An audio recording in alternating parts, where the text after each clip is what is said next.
Good morning, everybody. I now call to order the Board of the Housing Authority of Clackamas County. Clerk, will you ask our resident commissioner, Ann Leenstra, to join us? Is she with us? Commissioner Leenstra is not online at the moment. Okay. We will go ahead and continue, and then just let me know when or if she is able to join. The board is designated as the governing body for the Housing Authority, and it will act as the Budget Committee. Will the members of the Budget Committee introduce themselves? Good morning, I'm Commissioner Mark Scholl. Good morning, I am Commissioner Ben West, Acting Vice Chair. Good morning, I'm Clackamas County Commissioner Martha Schrader. Good morning, Clackamas County Commissioner Paul Savis. Perfect. Thank you, colleagues. I will now ask Rod Cook, the Health and Housing and Human Services Department Director, to present us the budget message. Good morning, Mr. Cook. It's good to see you. Good morning. Good morning, Budget Committee members. I am Rodney Cook, Director of Health, Housing, and Human Services. The Housing Authority is a division within the Health, Housing, and Human Services, and that's why I'm presenting today. Overview of our budget message. I'll be quick. The Housing Authority's 2024-25 total budget is $107,792,548. Housing Authority currently has 68 FTE, and this budget would add 3 additional FTE, bringing the total to 71. Housing Authority provides and develops affordable housing for low-income neighbors in Clackamas County by administering the Department of Housing and Urban Development funded programs. That includes owning and managing a portfolio of public housing and additional affordable housing totaling approximately 1,021 units. The agency also administers the HUD-funded Housing Choice Voucher Program of over 2,000 vouchers and 1,200 supportive housing services vouchers for rent assistance. The voucher program has played a critical role in the 65% decrease in homelessness that Clackamas County has experienced between the years of 2019 and 2023. Looking at slide 1, the budget summary by fund. As you can see, the fiscal year 2024 budget is increased by $20,759,847 over this fiscal year's budget.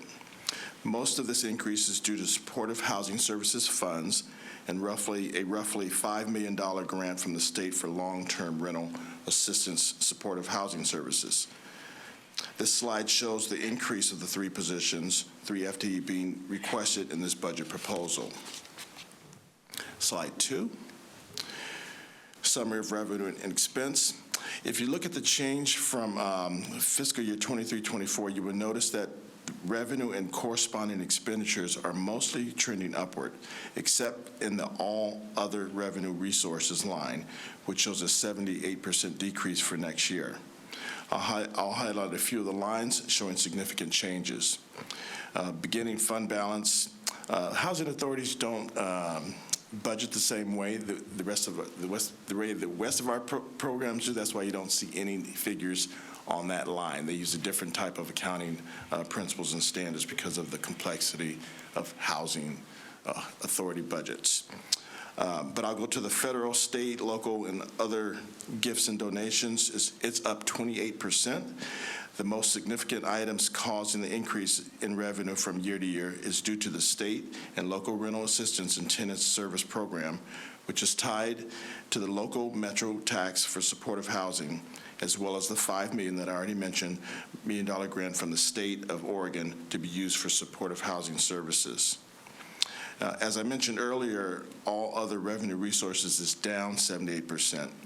So revenues funding for this line item can vary greatly from year to year, which are largely for any interest income on savings and replacement reserve accounts for real estate properties, plus non-recurring payments for things like developer fees payable to the Housing Authority.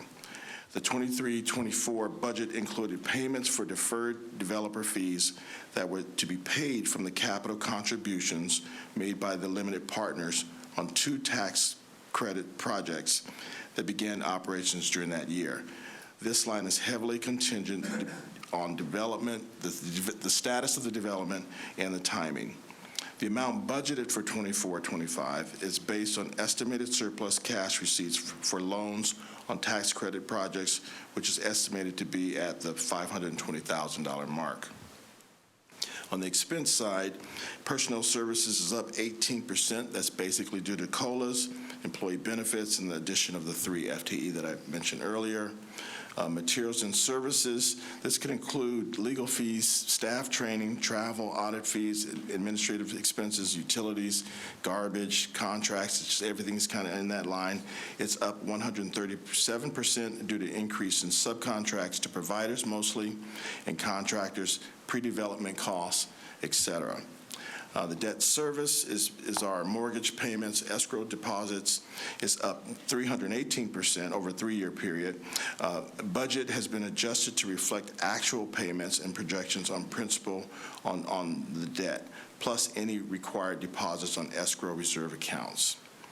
Special payments, that would include housing assistance, the rental assistance, Metro bonds is up 19%. Housing assistance payments and Metro loan for the development of new properties. Increase is consistent with the increase in revenues for these programs. In our contingency line, it's up 285%. Approximately $350,000 of contingency is for expected losses and damages on real estate properties that are owned by the Housing Authority but managed by a third-party management agent. The remaining $700,000 is for estimated costs expected for development program for charges related to the development of the new real estate properties, which can fluctuate greatly year to year. This line is expected to be higher due to the redevelopment of Hillside Park, which has started this year. Slide 3, please. Significant changes. I've already highlighted the line items where we see noticeable increases or decreases in dollar amounts, but this slide shows a mixture of programmatic changes that are tied to the overall budget distribution. The board works closely with HAC, so you know most of these, but I'll mention them anyway for the public. Moving to work status will not change the overall budget picture, but rather allows Housing Authority to utilize funds in a less restricted way through waivers and allow alignment of programs to meet Clackamas County's unique housing objectives.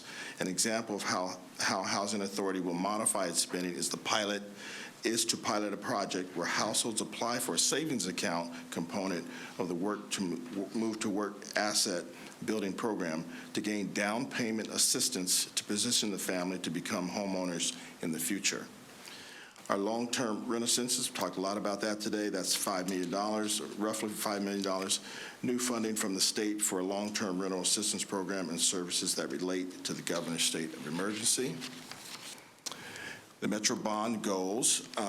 It's the third piece. Metro Bond Fund Administration allows collaboration with private developers to increase affordable housing unit production. As of this fiscal year, the Housing Authority has met their milestones on their development activities. The Metro Bond production goal of 812 units has been exceeded, where we're at 970 units are completed or in production using Metro Bond funds. Approximately $113 million, or 84% of those dollars, of Metro Bond funds have been allocated. These partnerships have leveraged an additional $370 million in additional funding. Where am I at with time? I have a list of accomplishments, but I could. You're out of time, Rod. I'm out of time, so I'll stop there and entertain any questions you might have. Thank you, Rod. Really appreciate that. Do any members of the committee have any questions at this time? I don't see any. I will now open the public hearing. I will begin with those present in person and then those that are registered on Zoom. Please state your name and area of residence, and you will have 3 minutes. Is there anybody in the room that would like to testify? I'm not seeing any. How about any on Zoom, Tony? Not at this time, Mr. Chair. Okay. So I will close the public testimony. No one else is wishing to speak in person.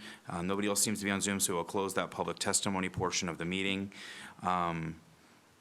Let's see.